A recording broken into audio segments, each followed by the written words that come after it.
அந்த கூட்டம் ஒன்றும் சும்மா ஒன்றும் வரல, அவ்வளோ பேருக்கு செஞ்சிருக்கிறாரு. எனக்கு தெரிஞ்சு 1.5 கோடி பேருக்கு செஞ்சிருக்கிறாரு.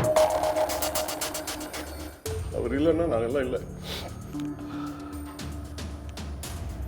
எப்போதுமே இல்லை.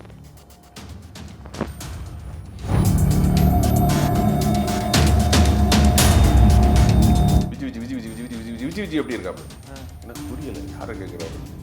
கேப்டன் கேப்டன் கேப்டன் கேப்டன் நல்லா இருக்காரு.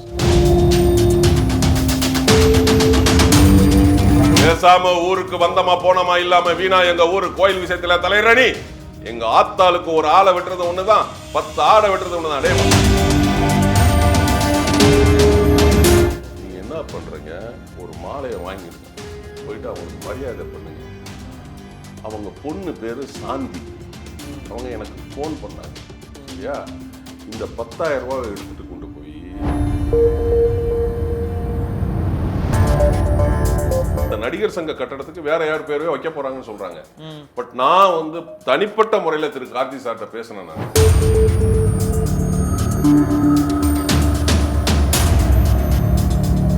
நான் ரஜினி சார், கமல் சார் எல்லாருமே அந்த மேல வண்டியில போகும்போது உட்கார்ந்துருப்பாங்க. ஸோ நீங்க அப்போ இவர் ஒரு நடிகர் சங்க தலைவர், முன்னாள் நடிகர் சங்க தலைவர். அப்போ நீங்க முன்னாள் ஒரு நடிகர் சங்க தலைவருக்கு நீங்க அந்த மரியாதையை சரியா செஞ்சிருக்கணுமா வேண்டாமா?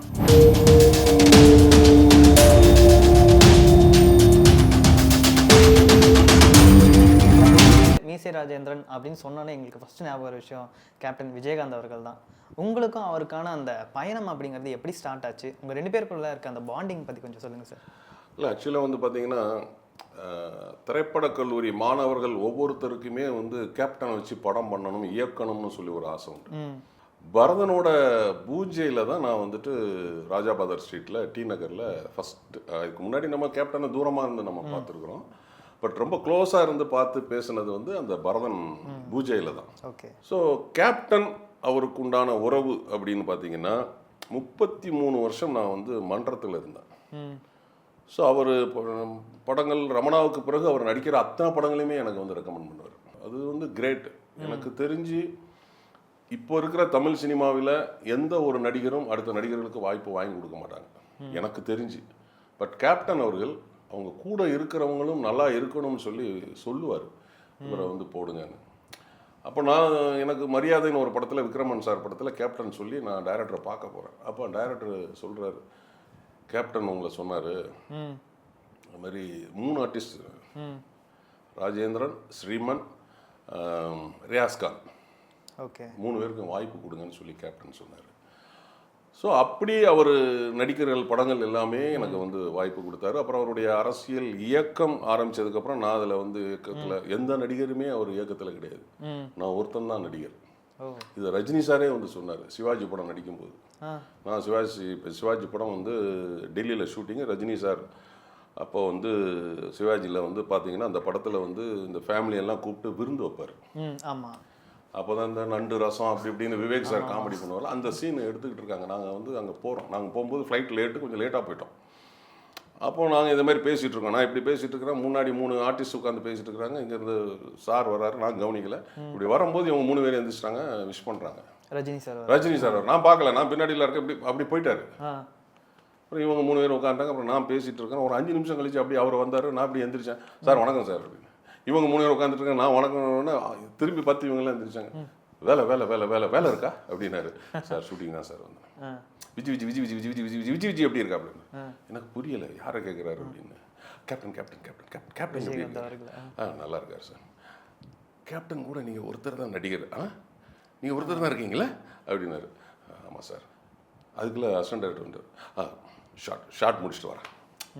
ஸோ அப்போ எந்த அளவுக்கு எல்லாமே நம்மளை வந்து நோட்டீஸ் பண்ணுறாங்க. ஸோ கேப்டன் இல்லை அப்படின்னா நான் இல்லை. ஆக்சுவலாக வந்து நிறைய இப்போ வந்து எங்களுக்கெல்லாம் வந்து என்னென்னா, இல்லை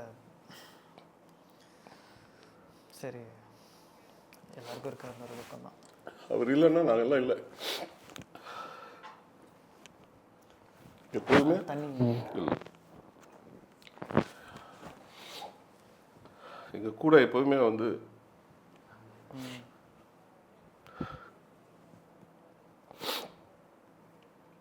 அவர்லாம் இருந்தாருன்னா எங்களுக்குலாம் ஒரு பெரிய பலம். கண்டிப்பாக. சினிமாலலாம் இந்த மாதிரி ஒருத்தர் பார்க்கவே முடியாதுங்க. என் பசங்க 2 பேர் டாக்டர் அப்படின்னா அதுக்கு காரணம் வந்து அவர் தான், கேப்டன் தான். சரி. சினிமாவிலும் சரி, வாழ்க்கையிலும் சரி, அரசியலிலும் சரி, அந்த மாதிரி ஒரு மனுஷனை பார்க்க முடியாது. இன்னைக்கு சினிமாவில் வந்து சொல்லுவாங்க, எல்லாருமே சொல்லுவாங்க எம்ஜிஆர் அப்படின்னா. ஏன்னா என்னைய பொறுத்த வரைக்கும் எம்ஜிஆரை விட ஒரு படி மேலே தான் கேப்டன். அவர் இருக்கும்போதே வந்து சினிமாவில் வந்து சாப்பாட்டில் வந்து பாகுபாடு இருந்துச்சு. A category, B category, C கேட்டகரிலாம் இருந்துச்சு. பட் இவர் என்னைக்கு ப்ரொடக்ஷன் ஆரம்பித்தாரோ, ஐவிசினி கிரியேஷன்ஸ் உழவன் மகன் ஒரு படம் ஆரம்பிச்சார்.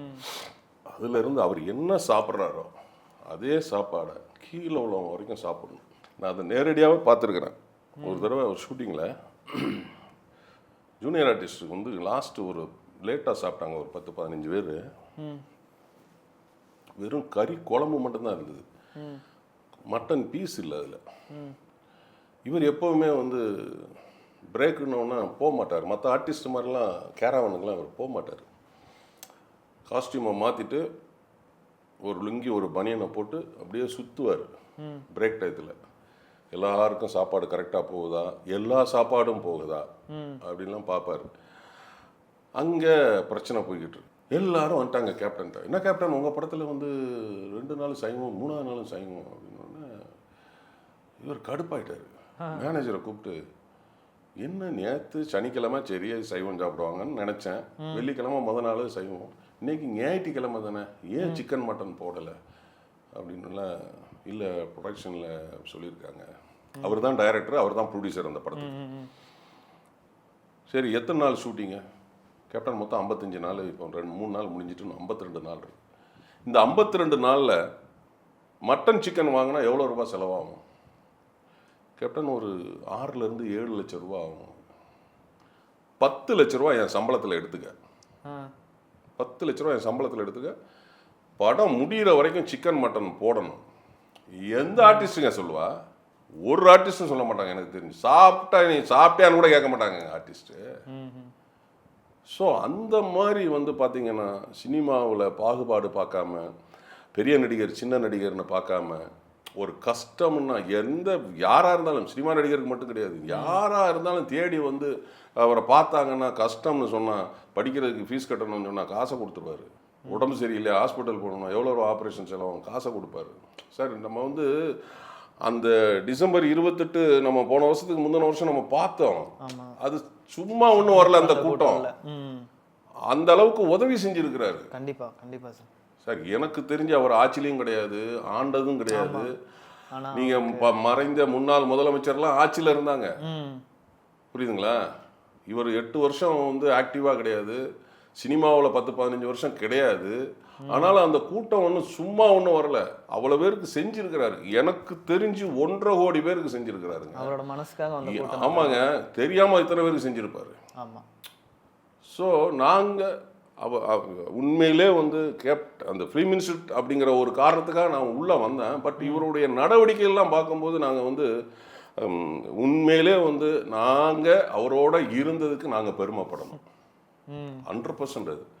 ஏன்னா கொடுத்ததை சொல்லி காட்ட மாட்டார், செஞ்சதை சொல்லி காட்ட மாட்டார். இப்போ நம்மெல்லாம் இருக்கிறோம்னா ஒரு விஷயம் நம்ம செஞ்சோன்னு வைங்களேன், நம்ம ஃப்ரெண்டுகிட்ட சொல்லுவோம், ஏன் அவன் வந்தான்ப்பா என்னை தேடி அந்த ஹெல்ப் கேட்டு வந்தான், நான் சொல்லிட்டேன், நான் தான் பண்ணி விட்டேன். அப்படிலாம் நம்ம வந்து பெருசாக இது பண்ணுவோம். எங்கள் ஊரில் சொல்லுவாங்க பீத்துவாங்க அப்படிம்பாங்க. அந்த மாதிரிலாம் நம்ம செய்வோம். அவர் அதெல்லாம் சொல்ல அதே மாதிரி மரியாதை கொடுப்பாரு. சின்னவங்கனாலும் நீங்கள் நாங்கன்னு பேசுவார். உதவி வலது கை கொடுக்கறது இடது கைக்கு தெரியக்கூடாதும்பார். இதுக்கு உதாரணம் ஒன்று சொல்கிறேன். தேனி குஞ்சரமால் அப்படின்னு சொல்லிட்டு ஒரு ஆர்டிஸ்ட்டு திருப்பாச்சி படத்தில் விஜய் சாருக்கு பாட்டியாக நடிச்சிருப்பாங்க. இங்கே ஒரு நாள் 8:30 மணிக்கு எனக்கு ஃபோன் வருது, ராஜேந்திரன் எங்கே இருக்கிறீங்க, ஷூட்டிங் இருக்கா? இல்லை கேப்டன், உடனே ஆஃபீஸுக்கு வாங்க அப்படின்னு. ஆஃபீஸ் போயிட்டேன் 8:30 மணிக்கு. வெறும் லுங்கி ஷர்ட் போட்டு அங்கே உட்காந்துருக்காரு, யாருமே இல்லை ஆஃபீஸில். ஆஃபீஸ் பாய் மட்டும் இருக்காப்புல, இவர் இருக்கிறாரு கீழே ரிசப்ஷனில் உட்காந்துருக்கு. மேலே வாங்க அப்படின்னா மேலே போனேன். போனோடனே ஒரு 100 ரூபா கட்டை எடுத்து டேபிளில் வைக்கிறாரு. எனக்கு ஒன்றுமே புரியலை. என்னென்ன வந்தார் 100 ரூபா கட்ட வைக்கிறாரு. இல்லை தேனி குஞ்சரம்மாள் தெரியுமா? நாங்கள் தெரியும். ஏன்னா நான் அதில் திருப்பாச்சியில் நடிச்சிருக்கிறேன், ஆல்ரெடி அவங்களோடய நடிச்சிருக்கிறேன். ஓகே. அந்த சீன் நாட்டாம சீன்ல தேனி குஞ்சரம்மா, ஆமாம் அந்த ஆடு வெட்டுற சீன். பேசாம ஊருக்கு வந்தமா போனமா இல்லாம வீணா எங்க ஊரு கோயில் விஷயத்துல தலையரணி, எங்க ஆத்தாளுக்கு ஒரு ஆளை வெட்டுறது ஒண்ணுதான், 10 ஆடை வெட்டுறது ஒண்ணுதான், டே பிடிச்சி கிட்டுங்கடா அப்படின்னு அந்த டைலாக். ஆமா அவுத்து விடுங்கடா ஆட்டை, நாட்டாம தீர்ப்பை மாத்தி சொல்லு அண்ணன் நெல்லை சிவானன் தான் சொல்லுவாரு. அதுலயும் அந்த அம்மா நடிச்சிருக்கிறாங்க. அப்ப என்கிட்ட கேட்கிறாரு, தேனி குஞ்சரம்மா தெரியும் கேப்டன் சொல்லுங்க. இன்னும் எனக்கு ஞாபகம் இருக்கு கேப்டன் சொன்னது. கேகே நகர்ல 13வது செக்டர்ல டோர் நம்பர் 143 தேனி குஞ்சரம்மா இறந்துட்டாங்க. நீங்கள் என்ன பண்ணுறீங்க, ஒரு மாலையை வாங்கிடுங்க, போயிட்டு அவங்களுக்கு மரியாதை பண்ணுங்க. அவங்க பொண்ணு பேர் சாந்தி. அவங்க எனக்கு ஃபோன் பண்ணாங்க. சரியா, இந்த 10,000 ரூபாவை எடுத்துட்டு கொண்டு போய் வெளியில் யார் பக்கத்துலையும் வச்சு கொடுக்காதீங்க. சாந்தி யாருன்னு கேளுங்க, அம்மாவோட பொண்ணு சாந்தி யாருன்னு கேளுங்க. உள்ளே கூப்பிட்டு போயிட்டு இந்த 10,000 ரூபாவை அந்த அம்மாட்ட கொடுங்க. மேற்கொண்டு பணம் தேவைப்பட்டால் எனக்கு பேச சொல்லுங்க. ஏன்னா அந்த அம்மாவை அடக்கம் பண்றதுக்கு காசு இல்லை. கேப்டனுக்கு ஃபோன் பண்ணியிருக்கிறாங்க, கேப்டன் கொடுக்குறாரு. இப்போ இதே இது வேற ஒரு நடிகர்னா 10,000 ரூபா கொடுத்துட்டு 10 லட்ச ரூபாய்க்கு விளம்பரம் தேடுவான். கண்டிப்பா. ஓகே சார், இப்போ ரீசெண்டாக ஒரு விஷயம் நடந்துச்சு. அதாவது காமெடி ஆக்டர் மதன் பாபு வந்து அவரோட இறப்பு செய்தி நீங்கள் கேட்டிருப்பீங்க. அவர் வந்து சொல்லப்போனால் ரொம்ப வருஷமாக இண்டஸ்ட்ரியில் இருக்கவர், ஒரு நிறைய பேரை சிரிக்க வச்சவர். ஆனால் அவரோட இறப்புக்கு இண்டஸ்ட்ரியை சேர்ந்த நிறைய பேர், அதாவது யாருமே வரல அப்படின்ற மாதிரி கேள்விப்பட்டேன். பட் நிறைய பேர் வரல அப்படின்ற மாதிரி சொன்னாங்க. அவருக்கு ஏன் சார் அந்த நிலைமை? இல்லை பொதுவாகவே பார்த்தீங்கன்னா இப்போ வந்து கேப்டன் இருந்தால் முதல்ல போயிருப்பார். அதான் சொன்னேன், அவர் வந்து பெரிய ஆளு சின்ன ஆளுலாம் பார்க்க மாட்டார், மனுஷனாக பார்ப்பார். நான் கூட பார்த்தேன், ஏன்னா அவர் எல்லா ஹீரோடையும் அவர் நடிச்சிருக்கிறார். நிறைய பேர் போகலை அப்படிங்கிற மாதிரிலாம் சொன்னாங்க. ஸோ உண்மையிலே மனசாட்சி உள்ளவங்கன்னா கண்டிப்பாக போயிருக்கணும். ஏன்னா அவர் வந்து பெரிய பெரிய டாப் மோஸ்ட் ஹீரோவோடலாம் நடிச்சிருக்கிறாங்க. பொதுவாகவே வந்து சினிமாவில் பார்த்தீங்கன்னா ஒரு ஃபேட் அவுட் ஆகிட்டோம்னா யாருமே கண்டுக்க மாட்டாங்க. அது வந்து தலையெழுத்து, சினிமாவோட தலையெழுத்து. ஓகே. ஸோ வந்து எனக்கு தெரிஞ்சு அவர் நடித்த கடைசி படம் கேப்டன் பையன் கூட தான் நடிச்சிருப்பாருன்னு நினைக்கிறேன். கொம்பு சிவின்னு ஒரு படம். ஓகே.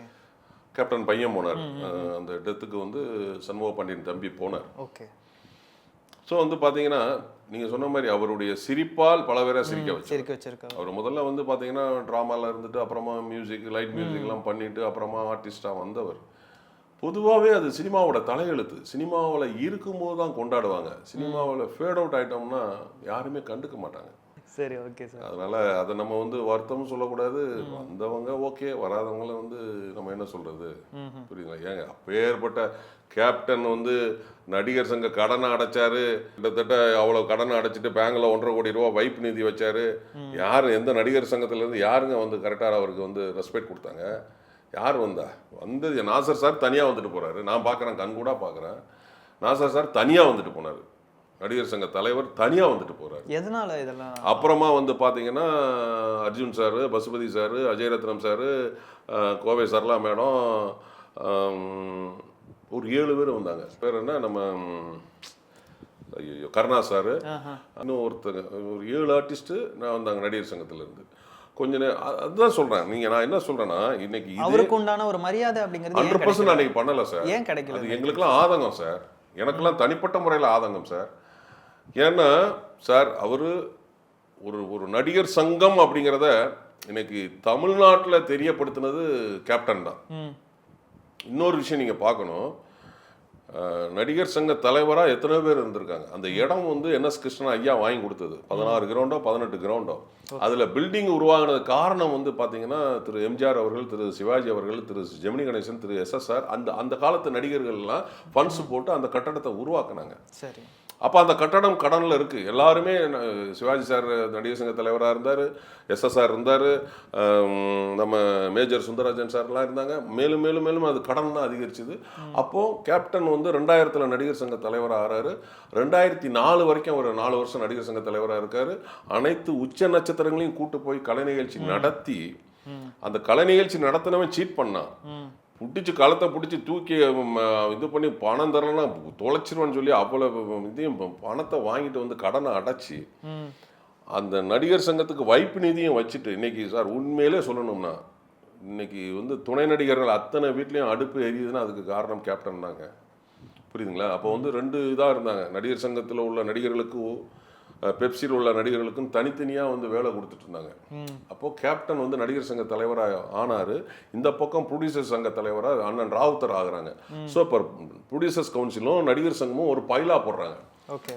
அவங்க என்ன சொல்கிறாங்கன்னா தயாரிக்கிற படத்தில் 50% நடிகர் சங்கத்தில் உள்ள துணை நடிகர்களுக்கு வாய்ப்பு கொடுக்கணும் அப்படின்னு, 50% துணை நடிகர்களை நடிகர் சங்கத்தில் எடுக்கணும். இதுக்கு காரணம் கேப்டன். அவன் உங்களுக்கு வந்து பென்ஷன் கொடுக்கறது, தீபாவளி பொங்கல்னு ட்ரெஸ் கொடுக்கறது கரெக்டாக பண்ணிட்டு இருந்தாரு. அப்புறம் அவருக்கு ஹாஸ்பிட்டல் செலவு. ஸோ இதெல்லாம் இன்னைக்கு இருக்கிற நடிகர் சங்கம் பண்றாங்கன்னா கொஸ்டின் மார்க். அப்புறம் ஏன் அவங்க பண்ணலைன்னா பண்ணியிருக்கணும். சார் அதுதான் நான் சொல்றேன் சார். சிவாஜி சார் இறந்துட்டார் சார். Sivaji sir legend sir. Sivaji sir நடிகர் சங்க தலைவரா இருந்தார் சார். புரியுதுங்களா?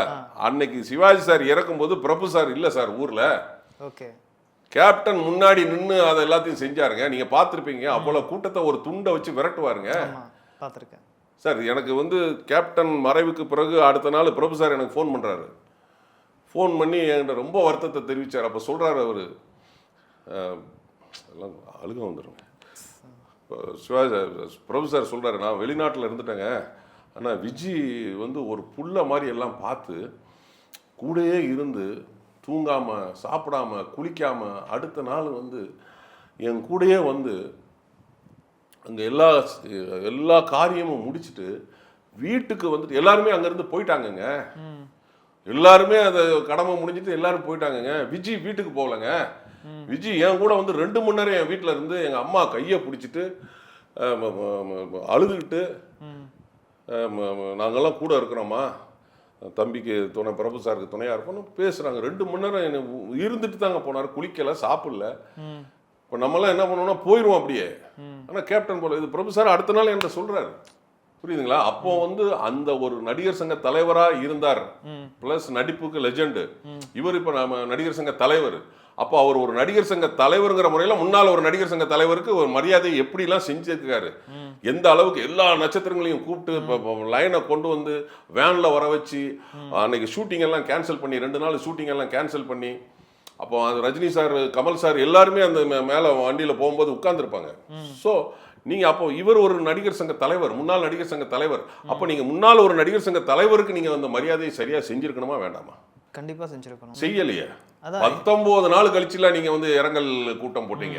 19 நாள் தேனாம்பேட்டை காங்கிரஸ் காமராஜர் இதில் மெமோரி ஹாலில் வந்து 19 நாள் கழிச்சு போட்டாங்க. ஆனால் அப்போ கூட எங்கள் அண்ணியார் ஒரு அழகான ஒரு வீடியோ ஒன்று அனுப்புனாங்க.